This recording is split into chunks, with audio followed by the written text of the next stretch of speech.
Hi friends, అందరికీ నమస్కారం. మన వీడియో నందు ఇంతకుముందు వీడియోలో కూడా కాసాగు అనగానేమిటి, కాసాగు ఏ విధంగా తెలుసుకోవచ్చో నేర్చుకున్నాం కదా.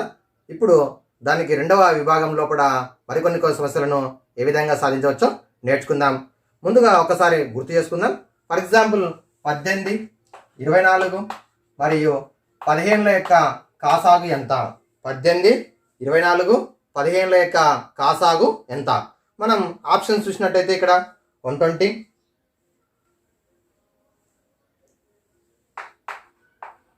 240, 360 అండ్ 480. ఓకే, 18, 24, 15 యొక్క కాసాగు ఎంత?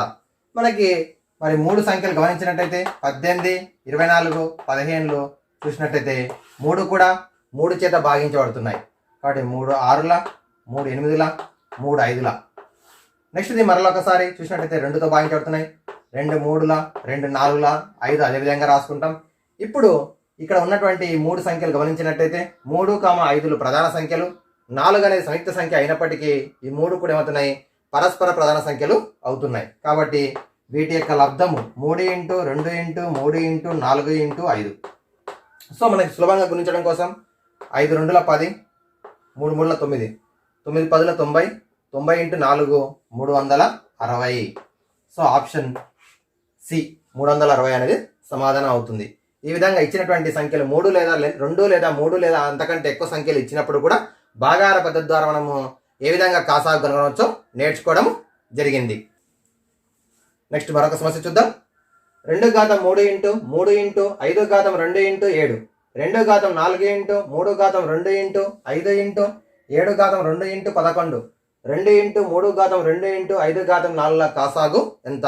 అంటే ఇచ్చినటువంటి సంఖ్యలు కాకుండా వాటి యొక్క ప్రధాన కారణాంకాల లబ్ధాన్ని ఇవ్వడం జరిగింది. ఈ విధంగా ప్రధాన కారణాంకాల లబ్ధంగా ఇచ్చినప్పుడు కాసాగు ఏ విధంగా తెలుసుకోవచ్చో చూద్దాం. ముందుగా ఇచ్చినటువంటి 3 సంఖ్యల లోపల ప్రధాన కారణాంకాల లబ్ధంగా రాసినప్పుడు కారణాంకాలు ఏమన్నా గమనించండి ఒక్కసారి. 2 ఉంది, 3 ఉంది, 5 ఉంది, 7 ఉంది, 11 ఉంది. ఇక్కడ ఉన్నటువంటి అన్ని కారణాంకాలను రాసుకోవాలి. 2 ఉంది, 3, 5, 7, 11 కూడా ఉంది. సో ఇప్పుడు నెక్స్ట్ ఏం చేయాలంటే ఈ అన్ని సంఖ్యల లోపల గరిష్ట ఘాతం ఉన్నటువంటిది తీసుకోవాలి. 2కు గరిష్ట ఘాతం ఎంత ఉంది? ఇక్కడ 3, 4, 1. కాబట్టి గరిష్ట ఘాతం 4 అవుతుంది. నెక్స్ట్ ఇది 3, 3 స్క్వేర్, 3 స్క్వేర్. సో గరిష్ట ఘాతం 2. 5 స్క్వేర్, 5, 5 ఘాతం 4, గరిష్ట ఘాతం 4. 7, 7 స్క్వేర్, సో 7 స్క్వేర్. నెక్స్ట్ ఇది 11 ఘాతం 1. ఇదే ఇచ్చినటువంటి సంఖ్యల యొక్క కాసాగు అవుతుంది. ఇచ్చిన సంఖ్యలకు ప్రధాన కారణాంకాలు లబ్ధంగా రాసినప్పుడు కాసాగు ఏ విధంగా తెలుసుకోవాలి అంటే ఇచ్చినటువంటి అన్ని సంఖ్యల ప్రధాన కారణాంకాల లబ్ధంలో ఉన్నటువంటి కారణాంకాలు రాసుకోవాలి. 2, 3, 5, 7, 11. సో ఈ విధంగా రాసుకుంటాం. తర్వాత గరిష్ట ఘాతం ఏది ఉంటే అది రాసుకుంటాం. ఓకే, ఇది మరొక పద్ధతి. ఒకసారి ఒక గుడిలో 3 గంటలు గలవు. మొదటిది 10 సెకండ్లకు ఒక్కసారి, రెండవది 15 సెకండ్లకు ఒక్కసారి, మూడవది 20 సెకండ్లకు ఒక్కసారి మ్రోగుతాయి. 5 గంటలకు, సాయంత్రం 5 గంటలకు 3 ఒకేసారి మోగినట్టయితే మరలా ఈ 3 ఒకేసారి ఎప్పుడు మోగుతాయి? క్వశ్చన్ బాగా వినండి. ఒక గుడిలో 3 గంటలు మోగుతాయి కలవు. అందులో మొదటిదేమో 10 సెకండ్లకు ఒక్కసారి, 10 సెకండ్స్కి ఒకసారి, రెండవదేమో 15 సెకండ్లకు ఒక్కసారి, మూడవది 20 సెకండ్లకు ఒక్కసారి మోగుతాయి. 3 కూడా ఒకేసారి 5 గంటలకు మోగినట్టయితే మరలా ఎప్పుడు మోగుతాయి? Okay question. సో ఇప్పుడు మరి మొదటిది 10 సెకండ్లకు ఒక్కసారి కాబట్టి 10 సెకండ్లు, 20 సెకండ్లు, 30 సెకండ్లు, 40 సెకండ్లు, 50, 60 ఇలా మోగుతుంది.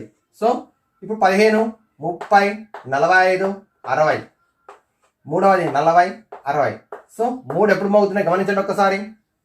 60 సెకండ్లప్పుడు 3 కూడా ఒకేసారి మోగుతున్నాయి. ఓకేనా?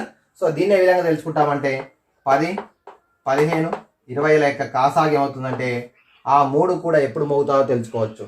సో 3 కూడా 5 చేత భాగించబడుతున్నాయి. 5 2ల, 5 3ల, 5 4ల, 2 1ల, 3 2 2ల. సో 5 2ల 10, 10 3ల 30, 30 2ల 60. సో 60 సెకండ్లు అప్పుడు అంటే 5 గంటల 1 నిమిషానికి మరలా 3 ఒకేసారి మోగుతాయి. ఓకేనా? ఇదే క్వశ్చన్. లేదా దీన్ని మరొక ఎలా అడగవచ్చు అంటే మొదటిది ఇక్కడ కూడా ఒక గదిలో 3 గంటలు ఉన్నాయి. మొదటిదేమో 2 గంటలకు ఒక్కసారి, రెండవదేమో 3 గంటలకు ఒక్కసారి, నాలుగవదేమో 5 గంటలకు ఒక్కసారి మోగుతాయి. సో మొదటిది 2 గంటలకు ఒక్కసారి, రెండవది 3 గంటలకు ఒక్కసారి, మూడవది 5 గంటలకు ఒక్కసారి మోగినట్టయితే మరి 3 కూడా ఎప్పుడు మోగుతాయి?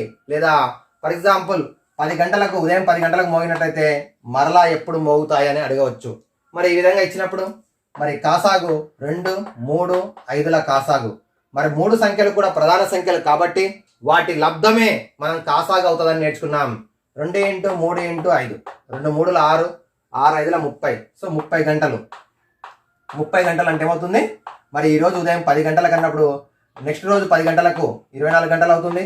మరలా 6 అన్నప్పుడు 12, 4 అంటే రెండవ రోజు సాయంత్రం 4 గంటలకు మరలా 3 ఒకేసారి మోగుతాయి. ఓకేనా? ఈ విధంగా సమయం ఇచ్చి అడగవచ్చు, లేదా 30 గంటలకు ఒక్కసారి 3 కూడా మోగుతాయి. ఓకేనా? ఈ విధంగా కూడా మనము కాసాగును ఉపయోగించినటువంటి సమస్యలను ఇవ్వవచ్చు. నెక్స్ట్ మరొక సమస్య చూడండి. ఒక్కొక్క వరుసలో 12 చొప్పున కానీ 15 లేక 18 వంతున కానీ నిలబెట్టడానికి వీలకు విద్యార్థుల కనిష్ట సంఖ్యను కనుగొనండి. ఒక్కొక్క వరుసలో 12 మంది కానీ లేదా 15 లేదా 18 మంది వంతున ఒక్కొక్క వరుసలో నిలబెట్టడానికి కనీసం ఎంతమంది విద్యార్థులు అవసరం అవుతారు అంటే 12 మంది ఉన్నా సరిపోవాలి, 15 మంది ఉన్నా సరిపోవాలి, 18 మందిని నిలబెట్టినా కూడా ఏం కావాలి? అక్కడ వరుసల సంఖ్య మారవచ్చు, కానీ ఎక్కడ కూడా ఒక్కరు కూడా మిగిలిపోకూడదు. ఇది మన క్వశ్చన్. చూడండి, 12, 15, 18 ఈ విధంగా 3 రకాలుగా ఏ విధంగా నిలబెట్టినప్పటికీ విద్యార్థుల సంఖ్య మనకి అక్కడ ఎక్కడ కూడా ఒక్కరు కూడా మిగలకుండా సరిపోవాలి. ఇది క్వశ్చన్. చూడండి, మరి ఈ విధంగా ఇచ్చినప్పుడు ఏ విధంగా తెలుసుకుంటాం అంటే మరి మూడిటి యొక్క కాసాగు 12, 15, 18. మరి 3 కూడా 3 చేత భాగించబడుతున్నాయి. 3 4ల, 3 5ల, 3 6ల. మరలా 2 చేత భాగించబడుతున్నాయి. సో 4, 6లు సరి సంఖ్యలు కాబట్టి ఇప్పుడు వచ్చినటువంటి 3 కూడా ప్రధాన సంఖ్యలు కాబట్టి వీటి లబ్ధమే మనకి ఏమవుతుంది? కాసాగు అవుతుంది. సో 3 2 6, 6 2 12, 12 5 60, 63 180. సో 180 మంది విద్యార్థులు ఉన్నట్టయితే ఆ 180 మంది విద్యార్థులను చూడండి, 12 × 15 కావచ్చు, 15 × 12 కావచ్చు, 18 × 10 కావచ్చు. అంటే ఇక్కడ వరుసల సంఖ్య మారుతుంది, కానీ ఎవరు కూడా మిగలటం లేదు. ఇది మన క్వశ్చన్. ఓకేనా? సో ఈ విధంగా ఇచ్చిన 3 సంఖ్యల యొక్క కాసాగు ఏమవుతుందంటే కనిష్ట విద్యార్థుల సంఖ్య అవుతుంది. అంటే ఇప్పుడు 180 కాకుండా 360 ఉన్నా 540 ఉన్నా కూడా ఏం చేయొచ్చు అంటే ఈ విధంగా సమానంగా వరుసల్లో సరిపోయేటట్టు నిలబెట్టవచ్చు. ఇది ఒక రకమైనటువంటి క్వశ్చన్. నెక్స్ట్ మరో క్వశ్చన్ చూడండి. 3 వేరు రోడ్డు కూడలిల వద్ద ట్రాఫిక్ లైట్లు వరుసగా 45 సెకండ్లకు ఒకటి. మొదటిదేమో 45 సెకండ్లకు ఒకసారి, రెండవదేమో 75 సెకండ్లకు ఒకసారి, మూడవదేమో 100 సెకండ్లకు ఒక్కసారి మారుతాయి. మనం ట్రాఫిక్ లైట్స్ దగ్గర సమయం ఉంటుంది కదా, ఆ సమయం అనేది 45 సెకండ్లకు ఒకసారి, రెండవదేమో 75 సెకండ్లకు ఒకసారి, మూడవదేమో 100 సెకండ్లకు ఒకసారి మారుతాయి. అన్ని ట్రాఫిక్ లైట్స్ ఒకేసారి 9 గంటల 25 నిమిషములకు మారినట్టయితే 9 గంటల 25 నిమిషములు ఇక్కడ సెకండ్స్ 0 మారినట్లయితే మారితే అవి మళ్ళీ ఒకేసారి ఎప్పుడు మారుతాయి? చూడండి, ఆప్షన్స్ 10 గంటల 5 నిమిషములు, రెండవది 9 గంటల 50 నిమిషములు, 9 గంటల 40 నిమిషములు, 9 గంటల 40 నిమిషముల 45 సెకండ్లు. ఓకే, ఇవి ఆప్షన్స్. చూడండి, మొదటిది, రెండవది, మూడవది ఈ విధంగా మారుతున్నాయి. మొదట 9 గంటల 25 నిమిషాలకు మారినట్టయితే మరలా ఎప్పుడు మారుతాయి? ఇది క్వశ్చన్. మరి చూద్దాం ఒక్కసారి. 45, 75, 100 ఈ మూడింటి యొక్క కాసాగు ఏమవుతుందంటే మనకి కనిష్ట సామాన్య గుణిజం. చూద్దాం. 3 కూడా 5 చేత భాగించబడుతున్నాయి. సో ఈ 2 కూడా 15 చేత భాగించబడుతున్నాయి, కానీ ఇది భాగించబడటలేదు కాబట్టి మనం 5 చేత భాగించాలి. 5 9ల, 5 15ల, 5 20ల. మరలా ఈ 2 కూడా 5 చేత భాగించబడుతున్నాయి. 9, 5 3ల, 5 4ల. సో ఈ 2 3 చేత భాగించబడుతున్నాయి. 3 3ల, 3 1ల, 4. సో ఇప్పుడు ప్రధాన సంఖ్యలు కానీ పరస్పర ప్రధాన సంఖ్యలు కానీ వచ్చినట్టయితే మన యొక్క కాసాగు అనేది ఆఫ్ చేసి ఇప్పుడు వీటి యొక్క లబ్ధం తెలుసుకోవాలి. 5 5లు 25, 25 4ల 100, 100 × 9. సో 5 × 5 × 4 × 3 × 3 మనకి గుణకార వినిమయ ధర్మం ప్రకారం ఏ విధంగానైనా రాసుకోవచ్చు, తారుమారు చేయొచ్చు. 5 5లు 25, 24ల 100, 100 9ల 900. 900 అనగా మనకి 15 నిమిషములు, 15 నిమిషములు. సో 9 గంటల 25 నిమిషాలకు 15 నిమిషములు కలిపినట్టయితే 9 గంటల 40 నిమిషములు. 9 గంటల 40 నిమిషాలకు మరల ఏమవుతాయి అంటే 3 ఒకేసారి మనకి మారుతాయి. ఓకేనా? ఈ విధంగా మనకి ఇచ్చినటువంటి సమస్యకు సాధన తెలుసుకోవచ్చు. నెక్స్ట్ క్వశ్చన్ చూడండి. 3, 4, 6, 7లచే భాగించగా ప్రతిసారి శేషము 2 వచ్చు చిన్న సంఖ్య ఎంత? ఈ 4 సంఖ్యల చేత భాగించబడుతూ మరి ఏం చేయాలి? ప్రతిసారి కూడా ఏ సంఖ్యతో భాగించినా సరే శేషం 2 రావాలి. వచ్చేటటువంటి సంఖ్య ఏది? ఓకే, సో మరి ఈ 4 సంఖ్యల చేత భాగించబడే సంఖ్య ఖచ్చితంగా కూడా ఏమవుతుంది? ఈ 4 సంఖ్యల కంటే పెద్దగా ఉంటుంది. భాగించబడే సంఖ్య అనగా మరి అదేమవుతుంది? కాసాగా అవుతుంది. ఈ 4టికి గుణిజం కావాలను గుర్తుపెట్టుకోండి. మనం ఎలా ఆలోచించాలి? కాసాగు కాసాగు అనేది ఎట్లా తెలుసుకోవాలంటే ఈ 4 చేత భాగించబడుతుంది అంటే అది ఈ 4 యొక్క గుణిజం అవుతుంది. గుణిజము అనేది ఏమవుతుంది? కాసాగు అవుతుంది. కనిష్ట సామాన్య గుణిజము. ఎందుకంటే చిన్న సంఖ్య అడిగింది కాబట్టి. ఇప్పుడు మరి 3 సంఖ్యల యొక్క కాసాగు తెలుసుకుందాం. 4 సంఖ్యలకు సో 3 1 4, 3 2 7. సో ఈ 2 సంఖ్యలు కూడా 2 చేత భాగించబడుతున్నాయి. సో ఇప్పుడు మిగిలినటువంటి సంఖ్యల యొక్క లబ్ధమే కాసాగు అవుతుంది. 3 2 6, 6 2 12, 12 7 84. సో 84 అనేది మనకి ఈ 4 సంఖ్యల చేత భాగించబడే సంఖ్య. కానీ మనకేం అడిగిండు? శేషం ఎంత రావాలని చెప్పిండు? 2 రావాలి. సో శేషం 2 రావాలంటే ఆ సంఖ్య కంటే కూడా 2 పెద్దగా ఉంటే మరి అదేమవుతుంది? మనకి శేషం అవుతుంది. సో దేర్ ఫోర్ ఆన్సర్ 86 అవుతుంది. ఆన్సర్ ఎంత? 86. ఓకేనా? ఈ విధంగా ఇచ్చిన 4 సంఖ్యల చేత భాగించబడటం కాకుండా శేషం 2 వచ్చేటటువంటి సంఖ్య అన్నప్పుడు ఏ శేషం అయితే ఉందో ఆ శేషాన్ని ఏం చేయాలి? ఆ కాసాగుకు కలిపినట్టయితే అదేమవుతుంది? కావాల్సినటువంటి సంఖ్య అవుతుంది.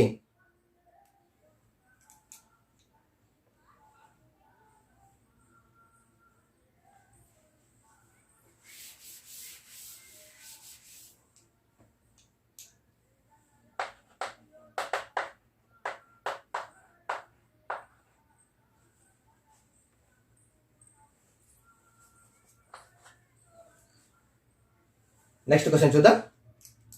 25, 40, 60ల చేత భాగించగా ప్రతిసారి శేషం 7 వచ్చే సంఖ్య ఎంత? చిన్న సంఖ్య ఎంత? 25, 40, 60ల చేత భాగించగా ప్రతిసారి కూడా శేషం 7 వచ్చేటటువంటి చిన్న సంఖ్య ఎంత? సేమ్ బిఫోర్ క్వశ్చనే. సో ఈ 3 సంఖ్యల చేత భాగించబడే సంఖ్య ఫస్ట్ తెలుసుకుంటాం. కాసాగా అవుతుంది. దానికి 7 కలిపినట్టయితే మనకి కావాల్సినటువంటి సంఖ్య అవుతుంది. సో మరి ముందుగా గమనించండి ఒక్కసారి. 25, 40, 60 ఈ 3 సంఖ్యలను కూడా భాగించేటటువంటి గరిష్ట సంఖ్య 5 అవుతుంది. ఈ మూడింటిని భాగించేటటువంటి గరిష్ట సంఖ్య 5. సో 5 చేత భాగిస్తాం. 5 5 5 8 5 12. నెక్స్ట్ ఈ రెండింటిని భాగించేటటువంటిది ప్రధాన సంఖ్య కాబట్టి ఇప్పుడు ఈ రెండింటిని గమనించండి. 8 12. ఈ రెండింటిని భాగించేటటువంటి గరిష్ట సంఖ్య 4. సో 4 2 4 3.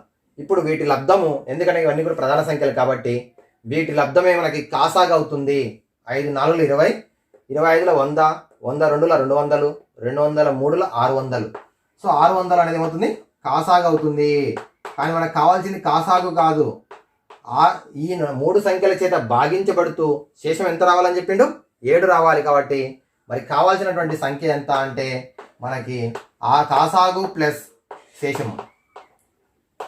కాసాగు ప్లస్ శేషం. సో కాసాగు 600 కాబట్టి 600 ప్లస్ 7 607. ఓకేనా? కొన్ని సందర్భాలు ఈ ఆప్షన్ లేదనుకోండి, మనకి 1207 కూడా ఉండొచ్చు. 1200 ప్లస్ 7 1207 లేదా 1800 ప్లస్ 7 అంటే ఈ 600 యొక్క గుణిజాలు ప్లస్ శేషము. ఓకేనా? ఈ విధంగా కూడా మనకి క్వశ్చన్ రావచ్చు. చూడండి, ఈ 3 సంఖ్యల చేత భాగించగా ప్రతిసారి 7 వచ్చేటటువంటి సంఖ్య. నెక్స్ట్ క్వశ్చన్ గమనించండి ఒక్కసారి.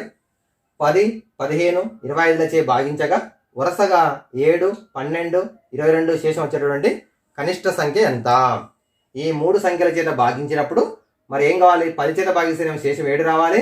15 చేత భాగిస్తే 12 రావాలి. 25 చేత భాగిస్తే 22 రావాలి. మరి ఇంతకుముందు క్వశ్చన్ ఏముంది? మూడింటి కూడా శేషం సేమ్ వస్తుంది. కానీ ఇక్కడ ఒక్కొక్క సంఖ్యకు వేరు వేరు శేషాలు వస్తున్నాయి. మరి అయితే ఒక్కసారి గమనించినట్టయితే ఇచ్చిన సంఖ్యకు శేషానికి మధ్య, భాజకానికి శేషానికి మధ్య సంబంధం ఒకసారి గమనించండి. సో డిఫరెన్స్ అంటే ఇచ్చినటువంటి భాజకము మరియు శేషానికి భేదం చూసినట్టయితే అన్నిటి కూడా సమానంగా ఉంటుంది. ఉందా సమానంగా? 3 3 3 అంటే భాజకానికి శేషానికి మధ్య తేడా 3 ఉంది. కాబట్టి కావాల్సిన సంఖ్యను తెలుసుకోవాలంటే ఇక్కడ మనము వచ్చినటువంటి కాసాగులోకి వెళ్ళి మనకి వచ్చినటువంటి తేడా 3 కదా, ఈ 3ను తీసివేసినట్టయితే ఆ సంఖ్య ఏమవుతుందంటే మనకి కావాల్సిన సంఖ్య అవుతుంది. చూద్దాం ఒక్కసారి. మరి 10 15 25. మరి ఇంతకుముందు చెప్పుకున్నాం 3 సంఖ్యలను భాగించేటటువంటి గరిష్ట సంఖ్య 5. 5 2ల 5 3ల 5 5ల. సో వచ్చినటువంటి సంఖ్యలు ప్రధాన సంఖ్యలు కాబట్టి వీటి లబ్ధమే కాసాగు అవుతుంది. సో కాసాగు ఎల్సిఎం ఈజ్ ఈక్వల్ టు 5 2ల 10 10 3ల 30 35ల 150. సో 150 అనేది ఏమవుతుంది మనకి 10 చేత భాగించబడుతుంది, 15 చేత భాగించబడుతుంది, 25 చేత కూడా భాగించబడుతుంది. అయితే మనకి ఇప్పుడు ఏమవుతున్నాడు, శేషం ప్రతిసారి కూడా ఒకే రకంగా కాకుండా వేరువేరుగా రావాలి. అయితే ఇప్పుడు 10 చేత భాగించినప్పుడు 7 రావాలి, 15 చేత భాగించినప్పుడు 12 రావాలి, 20 చేత భాగించినప్పుడు 22 రావాలి. మరి ఇప్పుడు కావాల్సినటువంటి సంఖ్య ఎట్లా తెలుసుకుంటామంటే ఈ యొక్క కాసాగుకి వెళ్ళి మరి తేడా ఏదైతే వచ్చిందో 3, ఆ 3ని తగ్గించాలి, కలపాలి కాదు తగ్గించాలి. తగ్గించినప్పుడు వచ్చినటువంటి సంఖ్య మనకి ఏమవుతుందంటే మనకు కావాల్సినటువంటి సంఖ్య అవుతుంది. ఇంతకుముందు లెక్కలోనే ప్రతిసారి శేషం అంతే వస్తుంది కాబట్టి అక్కడనేమో కలపాలి, ఇక్కడేమో తేడాను, అక్కడ శేషాన్ని కలుపుతున్నాం, ఇక్కడ తేడాను తీసేస్తున్నాం. So 150 minus 3 is equal to 147.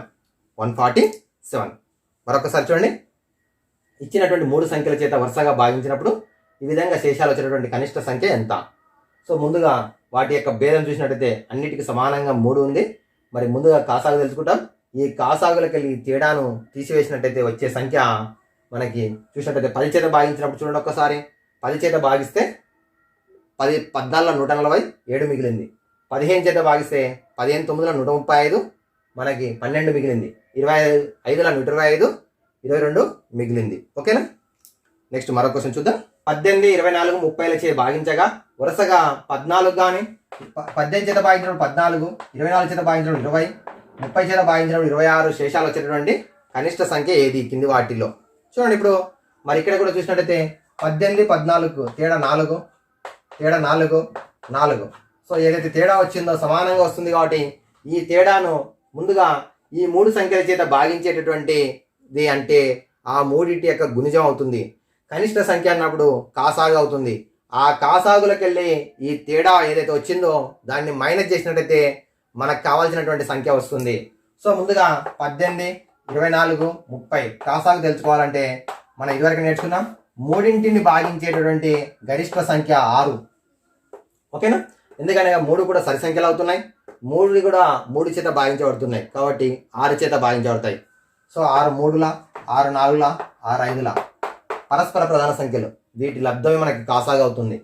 So 6 5ల 30, 33ల 90, 94ల 360. 360 అనేది కాసాగు అవుతుంది. అంటే ఈ మూడింటి చేత భాగించబడేటటువంటి కనిష్ట సంఖ్య. అయితే మనకేం కావాలి? శేషము మారాలి. సో తేడా 4 ఉంది కాబట్టి తీసివేస్తే 356. ఇదే మనకి కావాల్సినటువంటి సంఖ్య అవుతుంది. ఓకేనా? సో ఒకవేళ మూడింటి చేత భాగించే సంఖ్యనేమో 360 అవుతుంది. ఇక్కడ తేడా అనేది ఒకవేళ శేషం మిగిలాలంటేనే ప్లస్ చేస్తాము, ఇక్కడనేమో డిఫరెంట్ ఉన్నప్పుడు ఏం చేయాలి? మైనస్ చేయాలి. ఓకేనా? ఇది మన క్వశ్చన్. నెక్స్ట్ క్వశ్చన్, 12 15 20ల చే భాగించబడే 9 యొక్క కనిష్ట గుణిజం ఏది? 12 15 20ల చే భాగించబడే 9 యొక్క కనిష్ట గుణిజం ఏది? ఇది క్వశ్చన్. చూడండి ఇప్పుడు మరి 9 చేత 12 చేత 15 చేత 20 చేత మూడింటి చేత భాగించబడాలంటే ఖచ్చితంగా ఏమవుతుంది? అది ఈ మూడింటి యొక్క గుణిజం అవుతుంది. దానిలో కనిష్టం అన్నప్పుడు కాసాగు అవుతుంది. సో ఫస్ట్ కాసాగు తెలుసుకుందాం. 12 15 20. సో 3 కూడా ఏమవుతున్నాయి మనకి చూసినట్టయితే ఈ 2 4 చేత భాగించబడుతున్నాయి. ఇది ఎలాగో భాగించబట్టలేదు, 2 చేత భాగించబట్టలేదు కాబట్టి మనం 4 తీసుకోవచ్చు. 4 3ల 4 5ల 15 అదే విధంగా రాసుకుంటాం. నెక్స్ట్ 3 చేత, నెక్స్ట్ 5 చేత. ఓకే? సో లేదంటే నిన్న నేర్చుకున్నాం మనము 12 15 20. 20 పెద్ద సంఖ్య, 40 60. సో మనకి 40 అనేది 60 అనేది 20 చేత భాగించబడుతుంది, 15 చేత భాగించబడుతుంది, 12 చేత కూడా భాగించబడుతుంది కాబట్టి ఇదే కాసాగా అవుతుందని నేర్చుకున్నాం. ఇప్పుడు 60, కానీ 60 అనేది ఏమవుతుంది 9 చేత భాగించబడదు. సో 60 భాగించబడదు కాబట్టి 60 యొక్క గుణిజం 120, ఇది కూడా 9 చేత భాగించబడదు. నెక్స్ట్ ఇది 180, ఇది 9 చేత భాగించబడుతుంది. సో 1 + 8 9 కాబట్టి మరి 9 చేత భాగించబడుతుంది. సో దేర్ఫోర్ మన ఆన్సర్ ఎంత అవుతుంది 180 అవుతుంది. ఎందుకనగా మనకి 3 చేత భాగించబడే సంఖ్యనే 60, కానీ 9 చేత కూడా భాగించబడాలంటే ఖచ్చితంగా ఏం కావాలి 180 అవుతుంది. లేదా ఓకే, ఈ విధంగా మనం తెలుసుకోవడం జరుగుతుంది. లేదంటే దీన్ని మనం ఇంకో రకంగా ఎలా చేయవచ్చు అంటే 12, 15, 20, 9 కూడా రాసుకుంటాం. ఎందుకంటే ఈ 3 చేత భాగించబడాలి, 9 యొక్క గుణిజం కావాలంటే 9 చేత కూడా భాగించబడి ఉండాలి. సో 3 3ల 3 5ల 3 3ల 20 అలాగే రాసుకుంటాం. నెక్స్ట్ ఇది మరలా ఇక్కడ 3 4ల, నెక్స్ట్ 4 చేత 1 5 4 5ల 3, మరలా 5 చేత. సో 3 4 12 12 5ల 60 63ల 180. ఓకే, ఈ విధంగా మనం ఇచ్చినటువంటి సమస్యకు సాధన తెలుసుకోవడం జరిగింది. నెక్స్ట్ మరో క్వశ్చన్ చూడండి, సేమ్ క్వశ్చన్. 10 15 25లచే భాగించబడే 12 యొక్క కనిష్ట గుణిజం ఏది? 10 15 25లచే భాగించబడే 12 యొక్క కనిష్ట గుణిజం ఏది? సో ఇంతకుముందు మనం చూసినాం ఈ 3 చేత భాగించబడాలి, 12 యొక్క గుణిజం అయింది అనుకోండి, అది కూడా ఏమవుతుంది ఈ 4 చేత నిశ్శేషంగా భాగించబడే కనిష్ట సంఖ్య అని అర్థం. సో 10 15 25 వీటితో పాటు 12 కూడా ఒకేసారి తెలుసుకున్నట్టయితే అదే మనకి కావాల్సినటువంటి సంఖ్య అవుతుంది. సో 3 సంఖ్యలు అబ్జర్వ్ చేసినట్టయితే మొదటి 3 5 చేత భాగించబడుతున్నాయి. సో నెక్స్ట్ 2 చేత, నెక్స్ట్ మరలా 3 చేత, ఎందుకన్నా 3 ఉంది 6 ఉంది. సో ఇప్పుడు వచ్చినటువంటివి 1 1 వచ్చింది, ఇక్కడ 5 2 ప్రధాన సంఖ్యలు. 5 2ల 10, 10 3ల 30, 35ల 150, 152ల 300. 300 అనేటువంటిది మనకు కావాల్సినటువంటి సంఖ్య అవుతుంది. ఓకేనా ఫ్రెండ్స్, ఈ విధంగా ఇచ్చినటువంటి సంఖ్యల యొక్క కాసాగును విభిన్న సందర్భాల్లో ఏ విధంగా తెలుసుకోవచ్చో నేర్చుకున్నాం కదా. Thank you friends. మరి వీడియో నచ్చినట్టయితే లైక్ చేయండి, అలాగే మీతో పాటు మీ ఫ్రెండ్స్కి షేర్ చేయండి, ఛానల్ని సబ్స్క్రైబ్ చేసుకోండి, పక్కన ఉన్నటువంటి బెల్ సింబల్ని ప్రెస్ చేసినట్టయితే నోటిఫికేషన్స్ రూపంలో కూడా నెక్స్ట్ వీడియోస్ యొక్క సమాచారం వస్తుంది. అలాగే ఇంతవరకు నా ఛానల్లో కూడా వివిధ కాంపిటీషన్ ఎగ్జామ్స్ సంబంధించినటువంటి వీడియోస్ ఉంచడం జరిగింది. వాటిని కూడా ఒకసారి ప్లేలిస్ట్లో గమనించండి. మరి ఈ వీడియోస్ను కూడా చూసి మీరు నేర్చుకోవచ్చును. అలాగే మీకు స్క్రీన్పై కనిపిస్తున్నటువంటి నా యొక్క వెబ్సైట్లో కావచ్చు, లేదంటే కనిపిస్తున్నటువంటి బ్లాగ్ స్పాట్లో కావచ్చు, మరి కొన్ని వర్క్షీట్లు లేదా ప్రాక్టీస్ టెస్ట్ రూపంలో కూడా ఉంచడం జరిగింది. వాటిని కూడా మీరు చూసి నేర్చుకోవచ్చును. Thank you friends.